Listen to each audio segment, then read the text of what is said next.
जय महाराष्ट्र मित्रांनो, MPSC officer या YouTube चॅनलच्या एका नवीन आणि माहितीपूर्ण व्हिडिओमध्ये आपल्या सर्वांचं पुन्हा एकदा स्वागत आहे।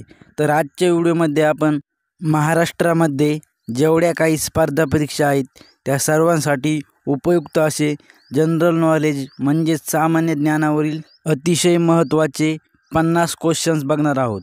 एक क्वेश्चन्स लक्षपूर्वक बघा, कारण येणाऱ्या स्पर्धा परीक्षांमध्ये हे प्रश्न पडण्याची दाट शक्यता आहे। पहिला प्रश्न आहे, नीलकंठ हे शिखर कोणत्या पर्वतरांगांमध्ये आहे? तर नीलकंठ हे शिखर कुयाऊ हिमालय या पर्वतरांगांमध्ये आहे। दुसरा प्रश्न, तामिळनाडू किनारा कोणत्या नावाने ओळखला जातो? तर तामिळनाडू हा किनारा कोरोमंडल या नावाने ओळखला जातो। तिसरा क्वेश्चन, भारतातील सर्वात जास्त नारळाचे उत्पादन करणारा प्रदेश कोणता? तर भारतामधील सर्वात जास्त नारळाचे उत्पादन करणारा प्रदेश हा केरळ आहे। चौथा क्वेश्चन, खंबात काय आहे? तर खंबात हे आखत आहे। पाचवा क्वेश्चन, वीर धरण कोणत्या नदीवर आहे? तर वीर धरण हे नीरा या नदीवर आहे। सहावा क्वेश्चन, विहिरीवरील रहाटातून पाणी काढताना कोणत्या ऊर्जेचा वापर होतो? तर विहिरीवरील रहाटातून पाणी काढताना स्नायू ऊर्जा या ऊर्जेचा वापर होतो। पृथ्वीपासून किती अंतरापर्यंत वातावरण आढळते? तर पृथ्वीपासून 50 किलोमीटर एवढ्या अंतरापर्यंत वातावरण आढळते। नायलॉन व रेयॉन हे कापड कोणत्या पदार्थापासून बनते? तर नायलॉन व रेयॉन हे कापड वनस्पतीजन्य पदार्थापासून बनते। आपल्या शरीरातील अन्नमार्गाची लांबी सुमारे किती असते? तर आपल्या शरीरामधील अन्नमार्गाची लांबी ही सुमारे 9 मीटर एवढी असते। सातपुडा पर्वतात कोणती खिंड आहे? तर सातपुडा पर्वतरांगांमध्ये बऱ्हाणपूर ही खिंड आहे। ब्रेल लिपीत अक्षरांसाठी जास्तीत जास्त किती टिंबांचा उपयोग केलेला आहे? तर ब्रेल या लिपीमध्ये अक्षरांसाठी जास्तीत जास्त 6 टिंबांचा वापर केलेला आहे। शिवाजी राजांकडे कोणती जहागिरी नव्हती? तर छत्रपती शिवाजी महाराजांकडे वाई ही जहागिरी नव्हती। भोरप्या डोंगरावर शिवरायांनी कोणता किल्ला बांधला? तर भोरप्या डोंगरावर छत्रपती शिवरायांनी प्रतापगड हा किल्ला बांधला होता। संत रामदासांनी लोकांना कशाची उपासना करण्यास शिकवली? तर संत रामदासांनी लोकांना भक्तीची उपासना करण्यास शिकवली। विजापूरच्या आदिलशहाने शहाजीराजांना कोणता किताब दिला होता? तर विजापूरच्या आदिलशहाने शहाजीराजांना सरलष्कर हा किताब दिला होता। जायकवाडी धरणाच्या जलाशयाला काय म्हणतात? तर जायकवाडी या धरणाच्या जलाशयाला नाथसागर असे म्हणतात। आझाद हिंद फौजेची स्थापना कोणी केली? तर आझाद हिंद फौजेची स्थापना ही रामबिहारी बोस यांनी केली होती। गुलामगिरी या ग्रंथाचे लेखक कोण आहेत? तर गुलामगिरी या ग्रंथाचे लेखक हे महात्मा फुले आहेत। पोलीस पाटलाची नेमणूक कोण करतो? तर पोलीस पाटलाची नेमणूक उपविभागीय अधिकारी करत असतो।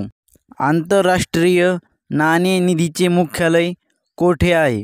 तर आंतरराष्ट्रीय नाणेनिधीचे मुख्यालय हे वॉशिंग्टन येथे आहे।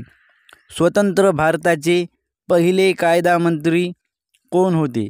तर स्वतंत्र भारताचे पहिले कायदामंत्री हे डॉक्टर बाबासाहेब आंबेडकर हे होते। गीता रहस्य हा ग्रंथ कोणी लिहिला? तर गीता रहस्य हा ग्रंथ लोकमान्य टिळक यांनी लिहिला होता। सर्वात जास्त साखर कारखाने असलेला महाराष्ट्रातील जिल्हा कोणता? तर सर्वात जास्त साखर कारखाने असलेला महाराष्ट्रातील जिल्हा अहमदनगर हा आहे.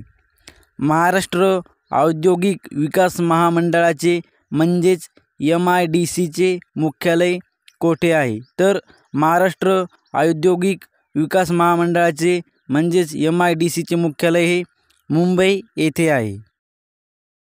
महाराष्ट्रातील अतिपूर्वेकडील जिल्हे कोणते? तर महाराष्ट्रातील अतिपूर्वेकडील जिल्हे हे गोंदिया आणि गडचिरोली हे आहेत. महाराष्ट्र एक्सप्रेस कोठून कोठे धावते? तर महाराष्ट्र एक्सप्रेस ही कोल्हापूर ते गोंदिया या मार्गावरून धावते. नंदुरबार जिल्ह्यातील तोरणमाळ हे थंड हवेचे ठिकाण कोणत्या पर्वतावर वसले आहे? तर नंदुरबार जिल्ह्यातील तोरणमाळ हे थंड हवेचे ठिकाण हे सातपुडा या पर्वतावर वसलेले आहे. निळवंडे धरण कोणत्या जिल्ह्यामध्ये आहे? तर निळवंडे हे धरण अहमदनगर या जिल्ह्यामध्ये आहे. म्हैस या प्राण्यास पुढीलपैकी कोणती संज्ञा दिली जाते? तर म्हैस या प्राण्यास खालीलपैकी आशियाई प्राणी ही संज्ञा दिली जाते. महाराष्ट्र राज्याची स्थापना कधी झाली?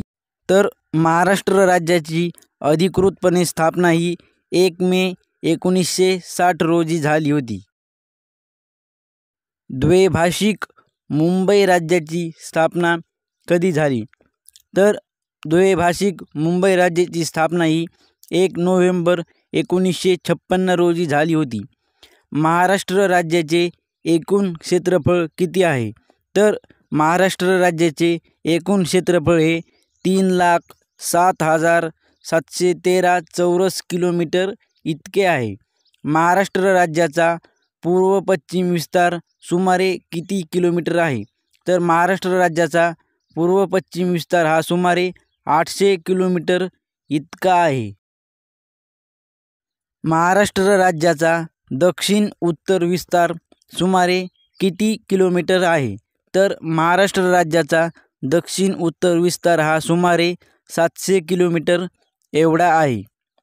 महाराष्ट्राचे प्रशासकीय विभाग किती आहेत?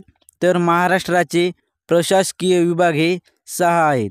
महाराष्ट्र राज्यास सुमारे किती किलोमीटर लांबीचा समुद्रकिनारा लाभला आहे? तर महाराष्ट्र राज्यास सुमारे 720 एवढ्या लांबीचा समुद्रकिनारा लाभला आहे.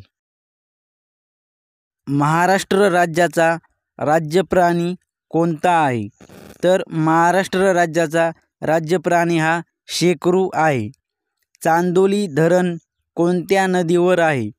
तर चांदोली हे धरण वारणा या नदीवर आहे. महाराष्ट्रात समुद्राच्या काठी वाढणाऱ्या वनस्पतीचे नाव काय? तर महाराष्ट्रामध्ये समुद्राच्या काठी वाढणाऱ्या वनस्पतीचे नाव आहे सुंदरी वनस्पती. कोकणामध्ये कोणती वने आढळतात? तर कोकणामध्ये उष्णकटिबंधीय सदाहरित ही वने आढळतात. सह्याद्री हा खालीलपैकी कोणत्या प्रकारचा पर्वत आहे? तर सह्याद्री हा खालीलपैकी अवशिष्ट या प्रकारचा पर्वत आहे. कोकणामध्ये कोणत्या प्रकारची जलप्रणाली आहे? तर कोकणामध्ये समांतर या प्रकारची जलप्रणाली आहे. रंकाळा हा तलाव कोठे आहे? तर रंकाळा हा तलाव कोल्हापूर येथे आहे. पेंच नदीवरील तोतलाडोह जलाशयास कोणत्या नावाने ओळखले जाते? तर पेंच नदीवरील तोतलाडोह जलाशयास मेघदूत जलाशय या नावाने ओळखले जाते. भारतातील सर्वोत्कृष्ट नैसर्गिक बंदर कोणते? तर भारतातील सर्वोत्कृष्ट नैसर्गिक बंदर हे मुंबई बंदर आहे. रायगड जिल्ह्यात भात संशोधन केंद्र कोठे आहे? तर रायगड जिल्ह्यामध्ये भात संशोधन केंद्र हे कर्जत येथे आहे. हळदीच्या उत्पादनासाठी प्रसिद्ध असलेला जिल्हा कोणता? तर सांगली हा जिल्हा हळदीच्या उत्पादनासाठी प्रसिद्ध आहे. महाराष्ट्रात हत्ती संशोधन केंद्र कोठे आहे? तर महाराष्ट्रामध्ये हत्ती संशोधन केंद्र हे वर्धा येथे आहे. समुद्राची खोली ही कोणत्या एककामध्ये मोजतात? तर समुद्राची खोली ही फॅडम या एककामध्ये मोजतात. पोलाद तयार करण्यासाठी कोणता धातू वापरला जातो? तर पोलाद तयार करण्यासाठी लोह हा धातू वापरला जातो. तर आजच्या व्हिडिओमध्ये एवढंच होतं. लवकरच भेटू एका नवीन आणि माहितीपूर्ण व्हिडिओमध्ये.